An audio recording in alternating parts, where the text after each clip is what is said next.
Zhunan is a place of natural beauty and talented people. It's said that there's also a master potter hidden here.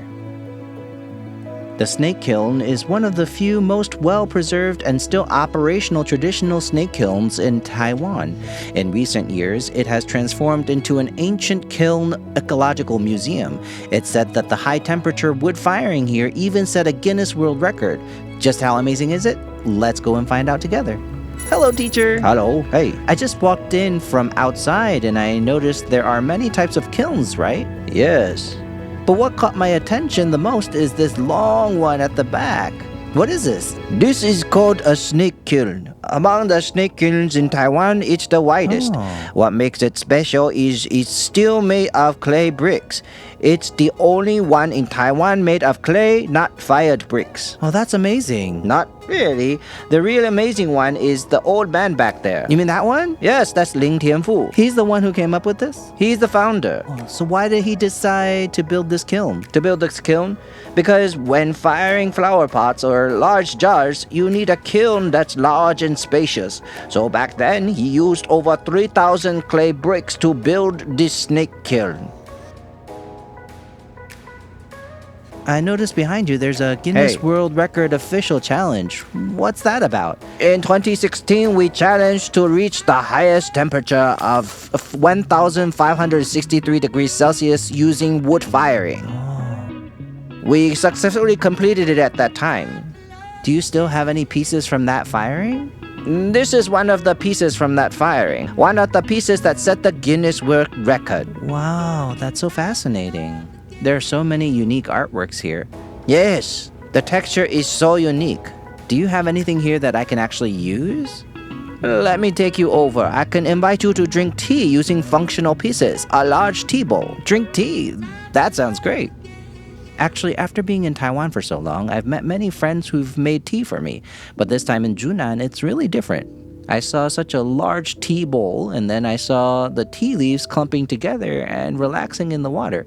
Because the tea bowl has no lid, just seeing this is already refreshing. And I wondered, would the taste be the same?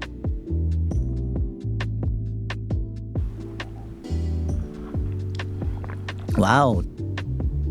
Teacher, the taste of this tea is really unique. Yes. It's also my first time seeing this way of brewing. This is what we are promoting now, bowl brewing. With this brewing method, you can see the tea leaves fully unfurl. The taste is completely different from pot brewing or matcha brewing. Because the first sip I took had no bitterness at all.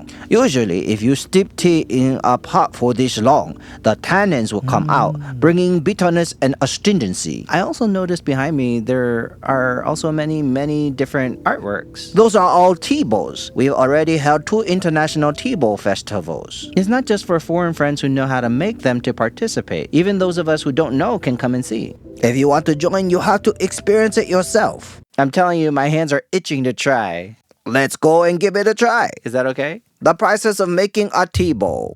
Great! I've never had tea brewed in a bowl before. Today has been such an eye-opener. But since we're here, of course we have to try making our own tea bowl. It's a round opening with corners. Our corners are hexagonal, octagonal. So complicated. Wait a minute. So this is something even beginners can do? Yes. Are you sure? Of course. Why does it feel so hard to me? It's not that hard. Look, yes, you're amazing. You're very talented. Teacher, you're teasing me. You have You're talent. fooling me. You're very suited for pottery.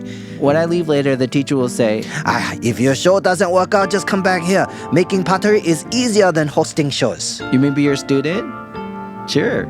Sure, yes. Like this. The basic shape is like this. Wait, this is too hard. No, it's not. Just use your creativity. Use my creativity? Using your creativity will be faster. When I hear this, it feels like I'm back in Brazil as a kid. We used to play with clay, and the teacher would tell us, just have fun. Don't overthink it. And I thought, yeah, that's how it should be. Why should I take it so seriously? So I started seriously, but not too seriously. I let the artist inside me freely express himself. You've already finished over there, right? Almost done. I should wrap it up. Time to take a break. For a first attempt, I did really well. Really. Your shape is better than mine. More creative than mine. don't be so modest, because I can see the difference. Yes, look. In Taiwan, we have a saying, no comparison, no harm. Yes. I'm already heartbroken. Mine is too crooked. No way. No, your crookedness has style, is creative. Teacher, you're really good at talking. You've made me start to like my own creation. Maybe after high temperature wood firing, it could become a pretty good piece of art. When preparing to load the kiln, I met Ruby, an artist in residence from Australia. Having previously done a residency in Japan, she has a deep passion for traditional wood firing techniques. So how long have you been here? Well, I've been here for a month. I prepare to fire the kiln and then get ready for my exhibition. Congratulations. Yes, thank you very much. This is my first solo. Really, that's impressive. You've been to places like Japan or other places for residencies. How does it compare to residency here in Zhunan?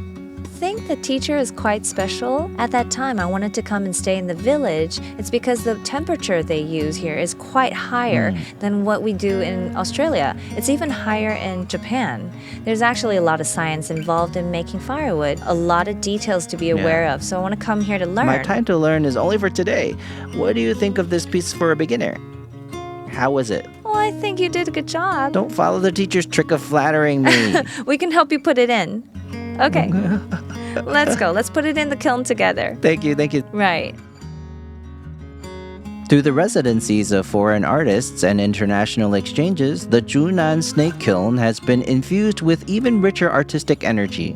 The teacher continues to pass down Taiwan's pottery kiln culture, promoting wood-fired ceramics and carving out a unique path between traditional wood firing and modern art. After experiencing the beauty of pottery, the next place we're going is said to be one of the most beautiful and Instagram-worthy spots in Zhunan.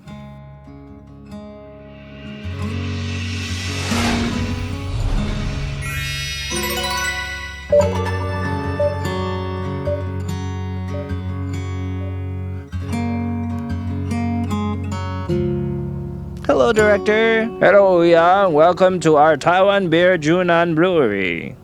Brazilians love beer. Really? I tell you, we're ranked third in the world for beer consumption, and our beer festival is second only to Germany.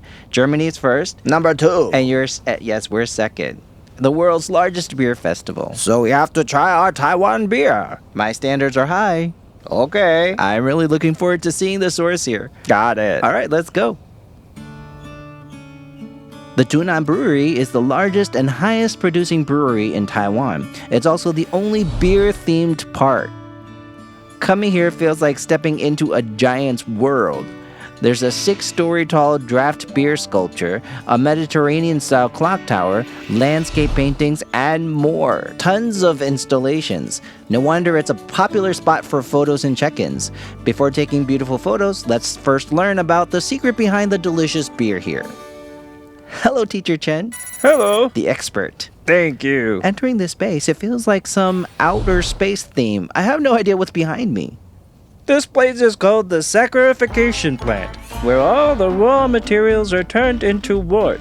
Do you know what the ingredients are? Probably wheat? Wheat is only used for wheat beer, but for most beers, the main ingredient is barley malt. Does Taiwan beer also use other secret ingredients or not? Yes. Taiwan is a treasure island for rice, so our Taiwan beer uses a certain amount of bonglai rice, which makes our beer taste even better. Rice? I would have never guessed. Yes, rice is rarely used abroad. Where does the bitterness in beer come from? That's a little secret we'll introduce to you in a bit. Oh? This equipment is really special. I really can't guess what it's for. This is where we add hops, a small device. Hops? Yes, hops. The flower of beer. Flour. Really? So this is one of the steps in brewing beer, right? Yes, a very important step. Can I try it out?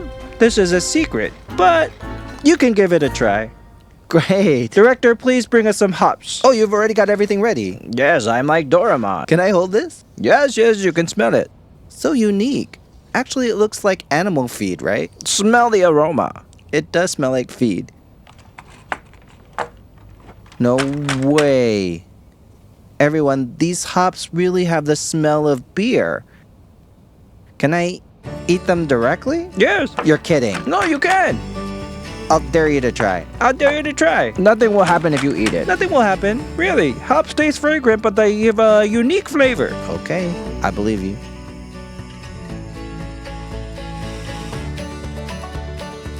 Do you taste how bitter it is? So bitter. After drinking so much beer, this is your first time eating hops. Yes, because the bitterness in beer comes from hops. Oh, not bad. I'll stick to drinking beer. I won't eat hops, but it's very unique. Who would have thought that such bitter hops are the secret behind Taiwan's unique beer flavor? The wort, after adding hops, is boiled and cooled, then yeast is added for fermentation. Smelling the faint aroma of beer, I can't wait to taste the refreshing beer. Wow! No matter where you go, it really feels like a sci-fi scene. Yes, the place we're at now is our fermentation plant. Fermentation plant? Yes, what we're seeing now are our fermentation tanks. Are these the ones we see from the outside, the beautifully painted tanks with colorful designs? Yes, those are the ones. So they're real, not just decorations. Earlier, we were at the saccharification plant, working hard to produce a lot of wort. That wort is then sent to these fermentation tanks, where yeast is added. Then the beer fermentation process takes place. During fermentation, the beer produces carbon dioxide, alcohol, and a lot of aroma. Although the beer we drink outside is filtered, it tastes great, right? Yes, but an even better stage is when the beer still contains a small amount of yeast. It's really delicious. You mean this one? This cup here. I don't believe it. Don't tell our director. Are you sure? Yes, try it. I've got a little bit of trauma now, you know? It's very nutritious. This is drinkable, right? Yes, yes. Okay. Cheers.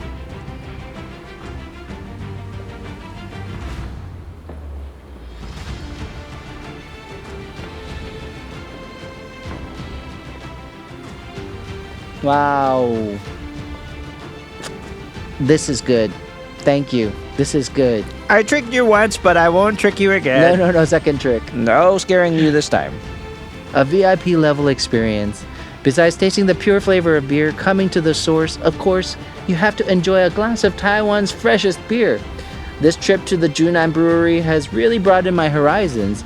If you have the chance to visit Zhunan, you should come and experience it yourself. Remember to take lots of beautiful photos.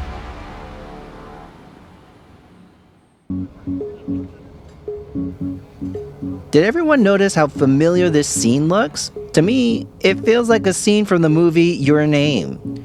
This trip to Zhunan has really made me happy because I didn't expect to experience so many different activities. If you love culture, I highly recommend visiting the Courtyard House to learn about the history here. And if you want to visit a more unique park, our beer-themed tourist factory is also fantastic. Personally, I love nature, especially sports, and trying out sandboarding was so much fun. I think Zhunan has so many unexpected things to offer, so many different experiences. I'm really looking forward to coming back. I'm Uya. We're linking 368 Taiwan. Which township will we explore next? See you next time!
志，路途西经，充满生命力。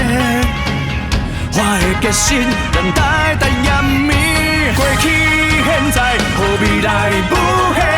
台湾发展，全世界倾斜。勇敢热情，脚步莫停。伫汪洋中，要游向未来。华丽转身，华丽转身，咱做伙华丽转身。伫汉子也身手相连下，拼出一片天。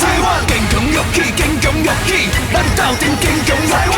成为一尾坚强有活力的台湾黑马。